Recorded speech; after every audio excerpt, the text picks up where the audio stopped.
What is the most common question we hear from a job interview? What I heard the most was the question, tell me a little about yourself. To think about this question, how would we describe ourselves? What were the first things that come into your mind when we heard this question? Each one of us has multiple identity factors that make us unique. Basic identity factors like gender, age, education, and many more. Now think about, how do your identity factors affect your life? Certain identity factors make people underprivileged. When multiple identities intersect, it can put people into disadvantages in life. For example, picture a person with lower income, lives in a rural area, and relies on their land as food sources.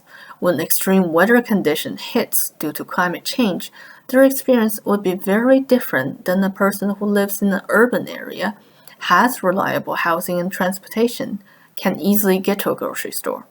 To keep that in mind, when I'm developing my final project with the Métis Nation of Alberta, to emphasize the vulnerability of Métis Albertans in the face of climate change, we applied an intersectional framework called Gender-Based Analysis Plus. It provides an analytical process designed to help us ask questions, challenge assumptions, and identify potential impacts.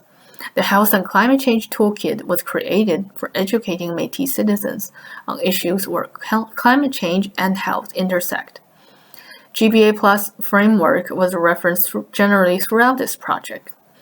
In this example, we took the importance of land for Métis people into consideration. The land is not just a place for Métis people to live on. It gives them identity, livelihood, resources, and culture. The infinity symbol represents Métis culture and their infinite connection to the land. Because of this strong connection, the impacts of climate change can strongly affect the land, which has a strong impact on Métis people's health and their culture. Protecting land from climate change is a way to protect Métis people. With an intersectional lens, it is important to recognize that climate change does not affect all humans the same way.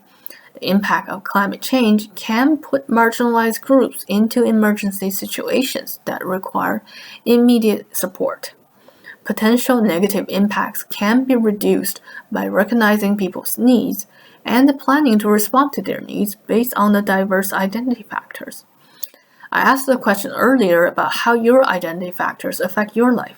Now, I would like to invite you to think about how other people's identity factors would affect their life in the face of climate change. Thank you so much for listening.